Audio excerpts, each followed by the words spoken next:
الرحمن الرحیم الحمد للہ رب العالمین والصلاة والسلام علی اشرف الانبیاء وسید المرسلین وعلی آلہ وصحبہ اجمعین ومن تبعهم بإحسان الی یوم الدین اما بعد۔ آج کا جو ٹاپک ہے، جو لیسن ہے، وہ اس بارے میں ہے کہ جو چین یا وہ کوئی بھی گول چیز زنجیر ٹائپ سے پہننا یا دھاگا باندھنا، جو یعنی کوئی بھی تکلیف اور مصیبت جو ہے اسے دور کرنے کے لیے یا پھر اس کے لیے احتیاطی طور پہ کہ سرے سے اس طرح کی کوئی تکلیف اور مصیبت آئے ہی نہیں، تو یہ عمل یا ایسا کام کرنا یہ شرک میں سے ہے۔ اس بارے میں آج کا یہ لیسن ہے، آج کا یہ درس ہے، اور یہ 7واں جو ہے درس ہے۔ اس سے پہلے جو 6 درس یا 6 سبق جو گزرا ہے، شیخ نے اس پہ توحید کے بارے میں، جو توحید کے بارے میں بنیادی بات ہو سکتی ہے، اس کو مختلف عنوان سے 6 لیسن میں بیان کیا ہے۔ اب یہاں سے باضابطہ وہ شرک کی کیا کیا شکل ہو سکتی ہے، کیا کیا وہ صورت ہو سکتی ہے،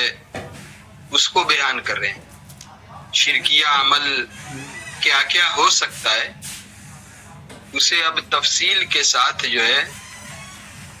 ایک ایک سبق میں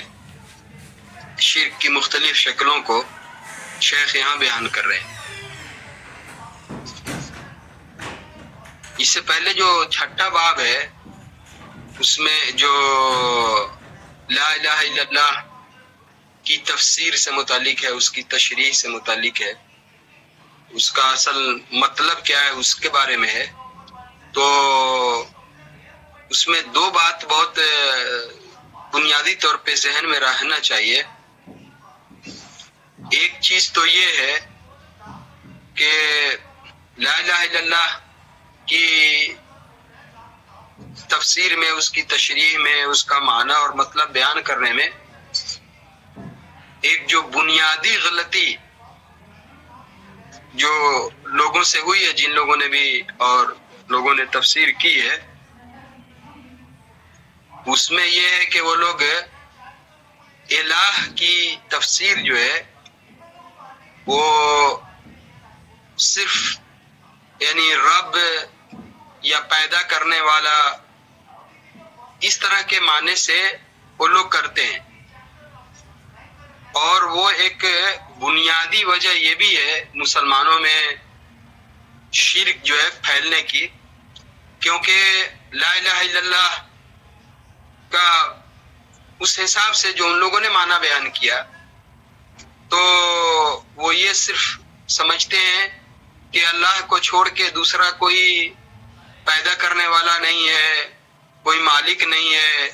کوئی رازق نہیں ہے، زندگی اور موت کا کوئی مالک نہیں ہے، کوئی خالق نہیں ہے، کوئی رب نہیں ہے، پروردگار نہیں ہے۔ یعنی گھما پھرا کر کے اسے صرف توحید ربوبیت ہی کے ارد گرد جو ہے وہ رکھتے ہیں۔ تو یہ بھی ایک بڑی وجہ ہوئی مسلمانوں میں شرک پھیلنے کی۔ کیوں کہ جیسے اللہ کے رسول صلی اللہ علیہ وسلم کے زمانے میں جو کافر اور مشرک لوگ تھے، وہ جاہلیت کے زمانے میں ان لوگوں میں سے کسی کا بھی اللہ کے رب ہونے کے بارے میں ان کا کوئی بھی شک نہیں تھا، کوئی اختلاف نہیں تھا۔ آج بھی اس لحاظ سے کہ اللہ جو ہے رب ہے، اللہ کی مالک ہے اور وہی خالق ہے، پیدا کرنے والا ہے زندگی، اور اس میں مسلمان یا دوسرے لوگوں کا بھی اختلاف نہیں ہے ربوبیت کے سلسلے میں، لیکن اصل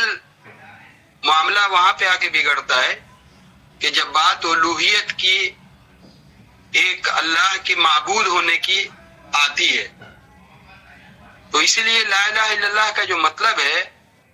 وہ الہ جو ہے رب کے معنی میں نہیں ہے، الہ معبود ہے، یعنی اللہ کو چھوڑ کر کے دوسرا کوئی بھی معبود برحق نہیں ہے۔ اور دوسری جو بنیادی بات اس میں یہ بھی ہے کہ لا الہ الا اللہ میں نفی اور اثبات دونوں چیزیں، نفی یعنی انکار اس بات کا کہ اللہ تعالیٰ کو چھوڑ کر کے دوسرا کوئی بھی الہ برحق نہیں ہے، الہ ہونے کا حقدار نہیں ہے، معبود نہیں ہو سکتا ہے، تو پہلے ہی اس کی نفی ہے، اس کا انکار ہے، اور پھر اس کے بعد اللہ تعالیٰ کا بحیثیت معبود اقرار ہے۔ تو جب تک لا الہ الا اللہ کے اندر اس میں نفی اور اثبات دونوں کا عقیدہ نہیں پایا جائے تو آدمی کا جو یہ اقرار ہے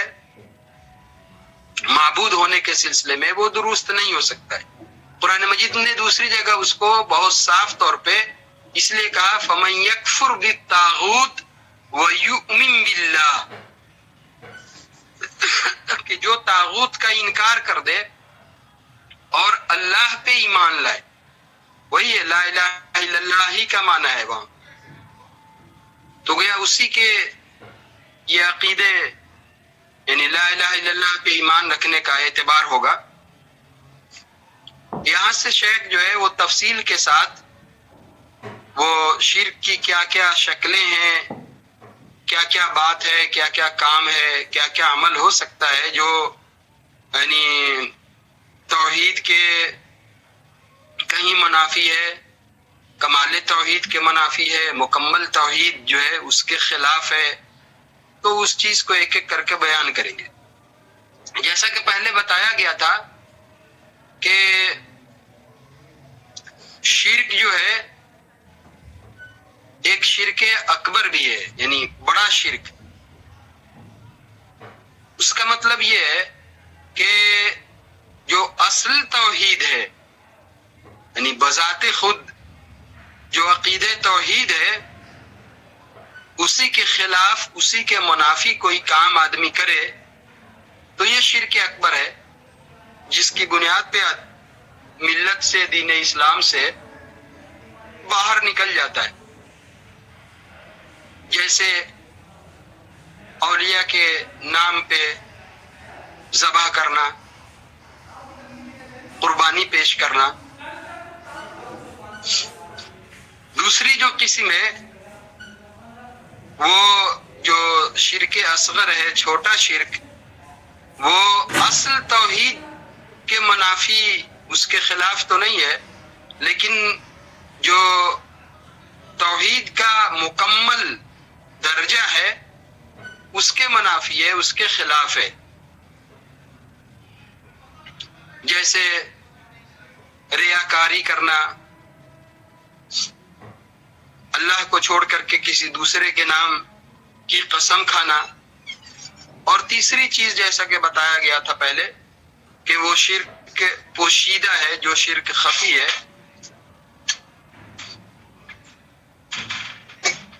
پانی پی لیجیے اگر زیادہ تکلیف ہو رہی۔ شرک کے سلسلے میں جو اصل یعنی وہ جو ضابطہ ہے یا جو اصول یہ سامنے رکھنا چاہیے کہ توحید کا مطلب یہ ہے کہ ایک بندے مومن کے دل کا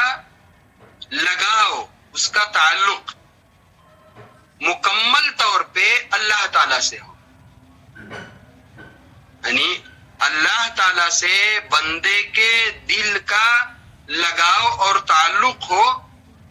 یہ توحید میں اصل چیز ہے۔ شرک میں یہ ہے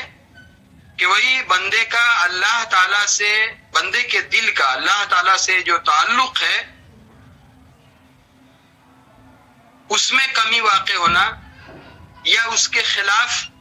عمل سرزد ہونا، یہ شرک ہے۔ شیخ جو یہاں پہ یعنی اس لیسن میں جو آیت لے کر کے آئے ہیں، اور ٹاپک جیسے آپ لوگوں کو معلوم ہوا کہ وہ کوئی بھی گول چیز جیسے ہاتھ میں پہنتے ہیں، ہاتھ میں باندھتے ہیں، ہاتھ میں پہنتے ہیں لوگ، یا گردن میں پہنتے ہیں، گلے میں پہنتے ہیں، تو وہ چین ہو، زنجیر ہو، مختلف چیزیں آج کل رہتی ہیں، یا دھاگا باندھنا ہے، گردن میں دھاگا باندھ لینا، بازو میں ہتھیلی میں دھاگا باندھ لینا، کمر میں دھاگا باندھنا، یا اسی طرح سے گاڑی میں کوئی چیز اس طرح سے لٹکا لینا، گھر کے دروازے پہ لٹکا دینا، گھر پہ لٹکانا، روم پہ لٹکانا۔ اور اس کا مقصد یہ ہے کہ جو کوئی تکلیف، کوئی کی تکلیف دہ چیز، کوئی مصیبت، کوئی تکلیف، یا کسی کو نظر لگ جائے اس سے دور کرنے کے لیے، یا پھر اس طرح کی کوئی تکلیف آئے ہی نہیں، احتیاطی طور پہ اس سے بچنے کے لیے یہ سب کام کرنا۔ جو آیت شیخ یہاں پہ لائے ہیں وہ سورہ زمر کی آیت ہے، قل افرأيتم ما تدعون من دون الله ان ارادني الله بضر هل هن كاشفات ضره۔ یہ پوری آیت اصل میں یہ ہے جس میں وَلَئِن سَأَلْتَهُم مَّنْ خَلَقَ السَّمَاوَاتِ وَالْأَرْضِ، نبی صلی اللہ علیہ وسلم سے کہا گیا کہ اگر آپ ان سے یہ پوچھیں گے کہ آسمانوں اور زمین کو کس نے پیدا کیا، تو یہ لوگ کہیں گے کہ اللہ ہی نے پیدا کیا ہے۔ مطلب یہ ہے کہ ربوبیت جو اللہ تعالی رب ہے، خالق ہے، مالک ہے، اس کا یہ لوگ اقرار کریں گے، مانیں گے۔ پھر اس کے بعد یہ آیت ہے کہ پھر آپ ان سے کہیے کہ جب تم لوگ اللہ کو ہی ہر چیز کا خالق اور مالک اور رب تسلیم کرتے ہو، مانتے ہو، قل افرأیتم ما تدعون من دون اللہ، ان سے کہیے کہ پھر تمہارا کیا خیال ہے کہ جو تم اللہ کو چھوڑ کر کے دوسرے کو پکارتے بھی ہو، یا دوسرے کی عبادت بھی کرتے ہو، دوسرے سے مانگتے بھی ہو، اگر اللہ تعالی کوئی مجھے نقصان پہنچانا چاہے تو یہ جو دوسرے ہیں یعنی اللہ کو چھوڑ کر کے جو غیر اللہ ہیں، یہ کوئی بھی مصیبت، کوئی تکلیف، کوئی آفت کو دور کرنے والے نہیں ہیں۔ یا اگر اللہ تعالی اپنے کسی بندے کے ساتھ کوئی فضل، رحم کا معاملہ کرنا چاہے تو یہ اللہ کو چھوڑ کر کے دوسرے جس کی تم عبادت کرتے ہو یا جن کو پکارتے ہو، وہ لوگ اللہ کی اس رحمت کو روکنے والے بھی نہیں ہیں۔ قل حسبی اللہ علیہ یتوکل المتوکلون، آپ کہیے کہ اللہ ہی کافی ہے، اور توکل کرنے والے کو، بھروسہ کرنے والے کو اللہ پہ ہی توکل کرنا چاہیے۔ یہ جو آیت یہاں پہ شیخ لے کر کے آئے ہیں، یہ تو ایسے شرک اکبر کے بارے میں ہے، بڑے شرک کے بارے میں، اللہ کو چھوڑ کر کے جس دوسرے کو بھی پکاریں گے تو یہ شرک اکبر ہے۔ یہاں پہ جو بیان کیے ہیں وہ اس لیے کہ ایک آدمی اگر جو دھاگا باندھ رہا ہے یا وہ چین یا زنجیر اس طرح کی چیزیں پہن رہا ہے، اگر وہ آدمی، اور یہ شرک یعنی کب بڑا ہو جاتا ہے کب وہ چھوٹا رہتا ہے، اس میں یہ بھی ہے کہ اگر اس طرح کی چیزیں جو دھاگا ہے، چین ہے یا دوسری جو بھی چیزیں، اگر آدمی کا یہ عقیدہ ہو، وہ یہ مانتا ہو کہ بذات خود یہ چیز ہی تکلیف دور کرنے، مصیبت دور کرنے کی حیثیت رکھتی ہے، تو یہ شرک اکبر ہو جائے گا۔ لیکن اگر وہ اس کو بذات خود تو وہ درجہ نہیں دیتا ہو، لیکن وہ یہ سمجھتا ہو کہ یہ ایک سبب ہے، یعنی چین باندھ لیا، زنجیر باندھ لیا، دھاگا باندھ لیا، تو بذات خود اپنے آپ میں ہی اس کی یہ حیثیت ہے کہ وہ تکلیف سے بچائے، یہ تو نہیں مانتا ہے، لیکن اس کو ایک سبب مانتا ہے، ذریعہ مانتا ہے، تو یہ سبب اور ذریعہ ماننا اس کو یہ چھوٹا شرک ہے۔ لیکن اگر اس کو یہی درجہ دے دے سرے سے کہ نہیں بذات خود اسی میں یہ حیثیت ہے، اسی کے میں یہ قابلیت ہے کہ یہ مصیبتوں کو اور تکلیفوں کو دور کر دے، تو بڑا شرک ہو جائے گا۔ مطلب یہ ہے کہ وہ ایسا سبب اس کو مانتا ہے جس کی اللہ تعالیٰ نے کوئی دلیل نہیں اتاری ہے۔ اس کو اس طرح سے یہ سمجھ سکتے ہیں کہ مثال کے طور پہ آدمی دوا دارو کرتا ہے، دوا کا استعمال کرتا ہے، دوا کھاتا ہے، تو ڈاکٹر کے پاس جاتا ہے، وہ یہ سوچ کے جاتا ہے کہ اللہ تعالیٰ نے اس کو، یعنی اس کی دلیل ہے کہ اللہ تعالیٰ نے دوا اور علاج کو پیدا کیا ہے اور اللہ تعالیٰ کے حکم سے ہی اس کے اندر شفا ہوگا، اس سے فائدہ ہوگا، اور اس کی دلیل بھی ہے کہ اللہ تعالیٰ نے اسے پیدا کیا ہے۔ لیکن اگر کوئی یہ سوچ لے سرے سے کہ نہیں اس دوا کے اندر ہی بذات خود بنفس نفیس اسی کے اندر یہ طاقت ہے کہ ہاں وہی خود فائدہ پہنچائے، تو پھر ظاہر ہے کہ یہ عقیدے کے حساب سے اس کے منافی بات ہوگی۔ السلام۔ اس سلسلے میں جو حدیث لے کر کے آئے ہیں، عمران بن حسین رضی اللہ تعالیٰ عنہ سے روایت ہے، کہتے ہیں کہ رسول اللہ صلی اللہ علیہ وسلم نے ایک آدمی کے ہاتھ میں، اس کے بازو میں دیکھا کہ وہ تانبے کا پیتل کا کوئی حلقہ، کوئی زنجیر، کوئی چین جو ہے باندھا ہوا ہے، ہاتھ میں پہنے ہوا ہے، وہ باندھا ہوا ہے۔ تو نبی صلی اللہ علیہ وسلم نے کہا کہ یہ کیا ہے؟ ایک تو دو بات ہے کہ نبی صلی اللہ علیہ وسلم کے پوچھنے کا مقصد یہ کہ مطلب تفصیل جانے کہ یہ جو پہنا ہے وہ کس لیے پہنا ہے، کیا ہے، اور دوسرا مطلب یہ ہے کہ آپ صلی اللہ علیہ وسلم نے انکار کے لیے، ناپسندیدگی کا اظہار کرتے ہوئے انکار کے طور پہ کہا کہ یہ کیا ہے؟ تو اس آدمی نے جواب دیا کہ یہ جو ہے کمزوری کو دور کرنے والی چیز ہے، یعنی اس کے ہاتھ میں یا بازو میں جو بھی ہے، جو پہنا ہے اس سے، کہ یہ کمزوری کو دور کرنے والی چیز ہے۔ نبی صلی اللہ علیہ وسلم نے کہا کہ اس کو اتار پھینکو، کیوں کہ اس کا پہننا ایسا ہی ہے کہ اس سے تمہاری کوئی کمزوری، کوئی تکلیف، مصیبت تو دور نہیں ہوگی بلکہ اور زیادہ بڑھے گی۔ یہاں پہ ایک یہ چیز بھی ہے کہ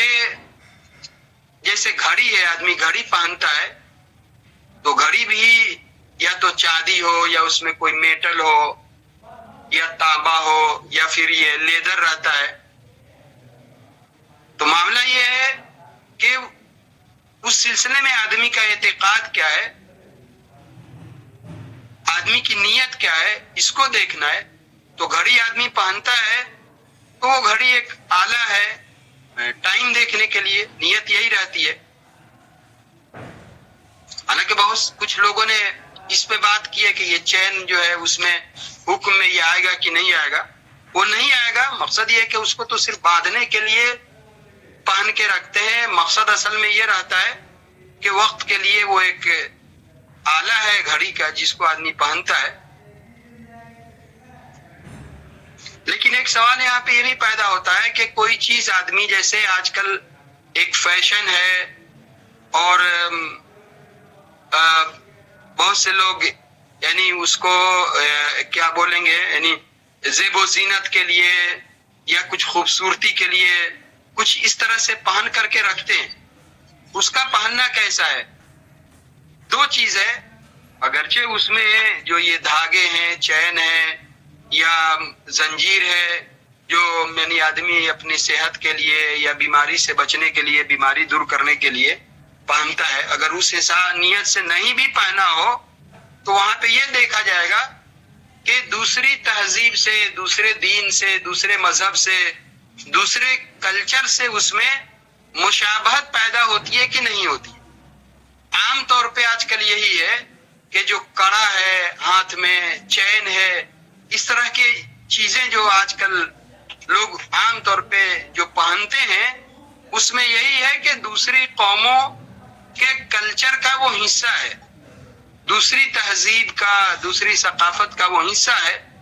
اور اس کو اسی کے فیشن کے طور پہ پہنتے ہیں. تو اس لحاظ سے وہ منع ہے، گرچہ اس میں کوئی دوسرا عقیدہ وہ نہیں بھی رکھتا ہو، لیکن منع اس لیے ہے کہ اس سے مشابہت ہوتی ہے دوسری تہذیب سے، دوسرے کلچر سے. اور وہ حدیث ہے کہ من تشبہ بقوم فہو منہم. تو اس سے جیسے دیکھتے ہیں کہ گلے میں پورا ایک دم زنجیر اور چین جو ہے باندھ کر کے رکھتے ہیں لوگ، یا پھر کڑا جو ہے یہاں پہ باندھ کے رکھتے ہیں لوگ، یا مختلف نشان وغیرہ جو ہے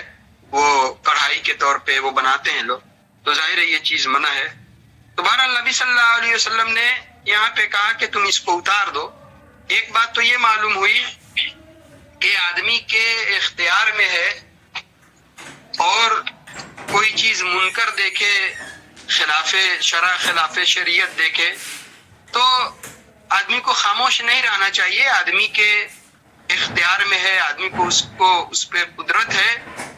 تو اس پہ بولنا چاہیے. آدمی کے اندر اتنی قدرت ہے تو اس کو ہاتھ سے خود ہی نکال دے. جیسے آدمی دیکھتا ہے بچوں کے یا اس کو پہنا کر کے رکھتے ہیں لوگ مختلف طریقے سے، اتنا بھی نہیں ہو تو منہ سے بول کر کے اس کو سمجھانا چاہیے، اس کا حکم جو ہے شریعت میں کیا ہے اس کو بتانا چاہیے کہ یہ چیز ایمان کے لیے، عقیدے کے لیے درست نہیں ہے، تو اس کو روکنا چاہیے. ابھی لوگوں میں یہ چیز جو ہے زیادہ بڑھتی ہے، خاص طور سے بچوں میں، بچیوں میں اس کو جو ہے پہنا کر کے رکھتے ہیں. نبی صلی اللہ علیہ وسلم نے وہ دیکھا تو فوراً آپ نے، معلوم یہ ہوتا ہے کہ وہ تو جن کے ہاتھ میں دیکھا تھا وہ مسلمان ہی ہوں گے، لیکن ظاہر ہے کہ وہ عرب معاشرے سے ابھی نئے نئے لوگ مسلمان ہو رہے تھے، تو ان کو تمام شرعی احکام کی ایک ہی بار میں تفصیل تو نہیں معلوم، پہلے معاشرے سے، سماج سے جو آئے تھے، تو ظاہر نبی صلی اللہ علیہ وسلم اس کی جو ہے تعلیم کی، اپنے تربیت کی، تو اس لیے آپ نے دیکھا اور دیکھتے ہی جو ہے اس کو آپ نے روکا.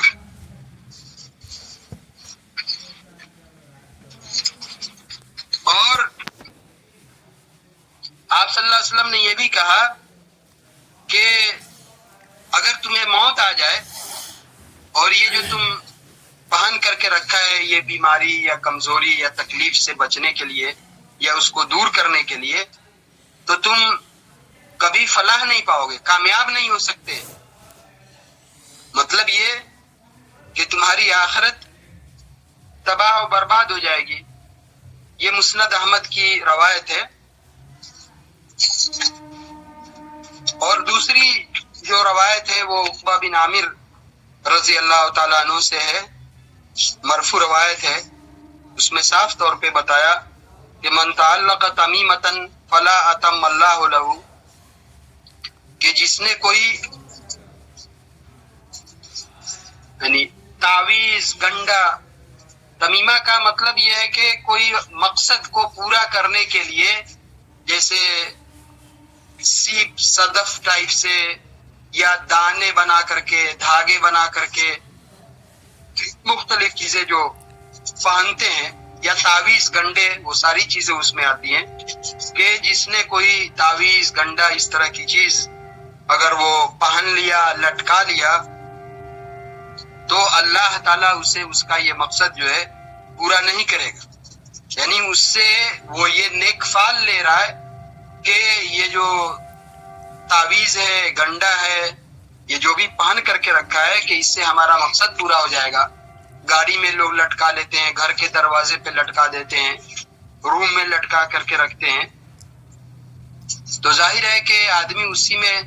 اس کو ایک سبب کا درجہ دیتا ہے کہ یہی سبب بنے گا. تو کہا کہ اس کو اللہ تعالیٰ یہ جو ہے اس کا یہ مقصد پورا نہیں کرے گا. اور اس میں آگے اس میں ہے کہ اور جس نے کوئی ایسی چیز لٹکایا، یعنی وہ سفید چیز جو سمندر سے نکالتے ہیں، یعنی وہ صدف سیپ ٹائپ سے جیسے رہتا ہے، تو وہ لٹکایا، اور وہ بھی اسی مقصد کے لیے کہ یعنی جو تکلیف ہے، مصیبت ہے، وہ اس سے دور ہو جائے گی. تو انہوں نے یعنی ایک طرح سے یہ بددعائیہ جملہ کہا کہ اللہ تعالیٰ اس کی اس تکلیف کو دور نہیں کرے گا. اور دوسری روایت میں ہے کہ جس نے کوئی تعویذ یا گنڈا یا اس طرح کی چیز لٹکائی، فقد اشرک، تو اس نے شرک کیا.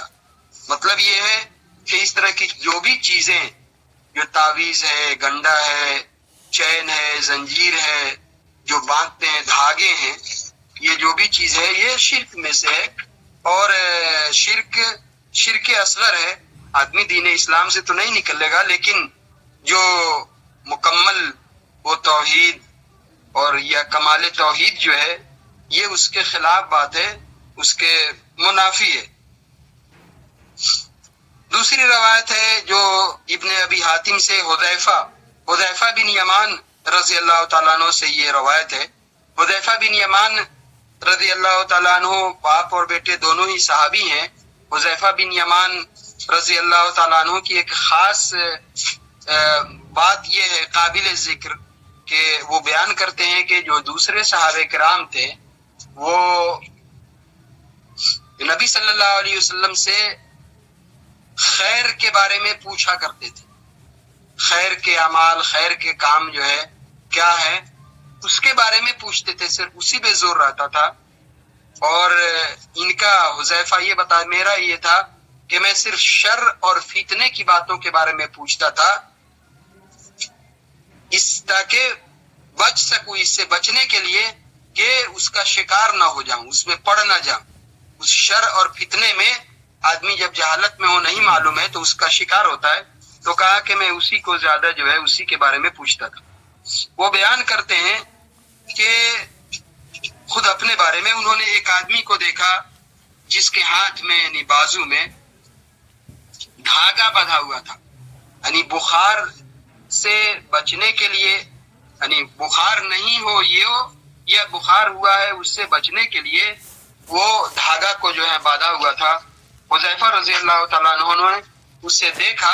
تو دھاگے کو ہاتھ سے پکڑ کر کے اس کو توڑ دیا اور توڑ کر کے پھینک دیا.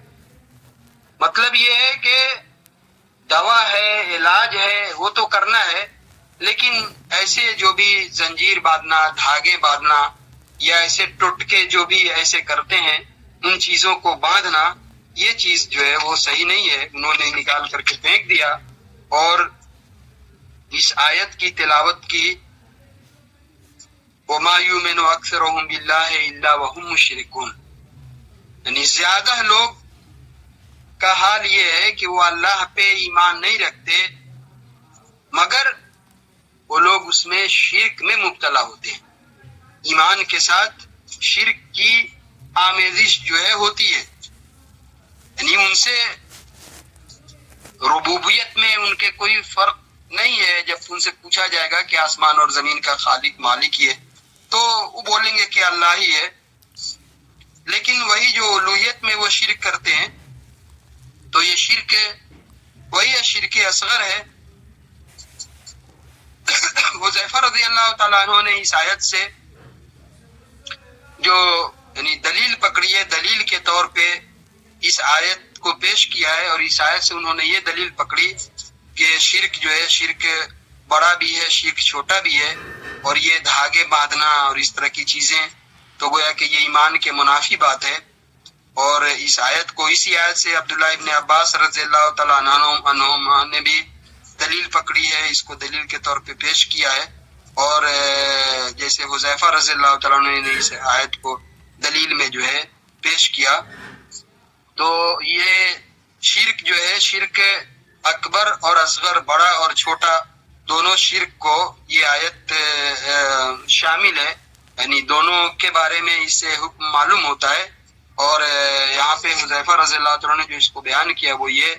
کہ یہ ایسا عمل جو دیکھا تھا اور اس کو کاٹ دیا، اور کہا، پھر اس آیت کو پڑھ کر کے بتایا کہ اکثر لوگ کا حال یہ ہے کہ وہ ایمان رکھتے ہیں لیکن اس کے اندر شرک کی جو ہے ملاوٹ کرتے ہیں، تو گویا شرک جو ہے وہ شرک اصغر ہے، چھوٹا شرک ہے۔ اس بات سے یہ ٹاپک جو ہے، یہ لیسن، اس سبق سے یہ معلوم ہوا کہ بہت سے ایسے اعمال ہیں، بہت سے ایسے کام ہیں جو مکمل توحید کے منافی بات ہیں، اور آدمی کو جو ہے اس سے بچنا چاہیے، اس کا خیال کرنا چاہیے۔ اللہ کے پر جو توکل ہے وہ یا توحید ہے، اس کی یہ ضد ہے۔ تو شیخ نے گویا ایک طرح سے توحید کی جو ضد ہے اس کو بیان کر کے کمال توحید کو بھی بیان کیا ہے، اور اس کی جو ضد ہے شرک ہے اس کو بھی بیان کیا ہے۔ اللہ تعالیٰ سے دعا ہے کہ اللہ تعالیٰ ہمیں جو کمال توحید ہے اسے حاصل کرنے کی توفیق دے، اور شرک اور شرکیہ جو بھی عمل ہے چھوٹے بڑے سب سے بچنے کی توفیق دے۔ آخر دعوانا